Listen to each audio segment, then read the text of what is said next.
एक रिपोर्ट में दावा किया गया कि इस सदी के अंत तक भारत में औसतन तापमान 2.4 डिग्री से लेकर 4.4 डिग्री सेल्सियस तक की बढ़ोतरी हो जाएगी।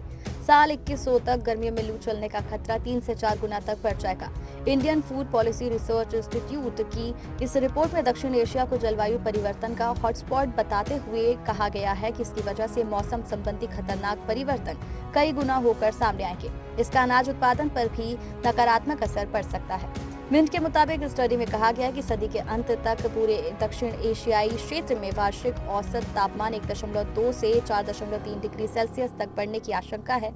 पिछले कुछ सदियों से दक्षिण एशिया में तापमान में बड़े पैमाने पर लगातार बढ़ोतरी हो रही है और आगे भविष्य में इसके रुकने की उम्मीद नहीं दिख रही। रिपोर्ट के मुताबिक अत्यधिक गर्मी, लंबे समय तक सूखा और बाढ़ जैसी चरम घटनाएं अब ज्यादा बार और ज्यादा तीव्रता के साथ हो रही है। 1980 के दशक से दक्षिण एशिया में मौसम संबंधी निम्न और उच्च दोनों चरम सीमाएं बदतर हो गई हैं। गर्मियों के दिन बढ़ गए हैं और बारिश ज्यादा खतरनाक हो गई है। बताया गया कि भारत में पिछले कुछ दशकों में गर्मियों में मानसून की बारिश में गिरावट आई। सबसे ज्यादा कमी भारत के गंगा किनारे के इलाकों में देखी गई।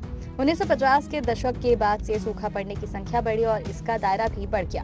दूसरी तरफ छोटे छोटे इलाकों में अचानक अत्यधिक वर्षा की घटनाओं से सिंधु, गंगा और ब्रह्मपुत्र नदियों में बाढ़ का जोखिम बढ़ गया।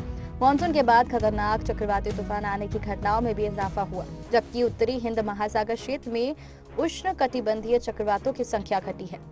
मिंट के मुताबिक IFPRI में डायरेक्टर पर्यावरण व उत्पादन प्रौद्योगिकी चैनिंग अर्डंट का कहना है कि अगले 30 वर्षों में दुनिया में अनाज उत्पादन की दर बनाए रखना एक बड़ी चुनौती होगी, क्योंकि तापमान बढ़ने के साथ भूमि की औसत उत्पादकता में भी गिरावट आ रही है। कोरोना ने इस खतरे को और बढ़ा दिया है। जलवायु में तेजी से बदलाव और पर्याप्त फंड की कमी के कारण क्षेत्र में 2030 तक भूखमरी को खत्म करने के लक्ष्य को पूरा करना बहुत मुश्किल हो जाएगा।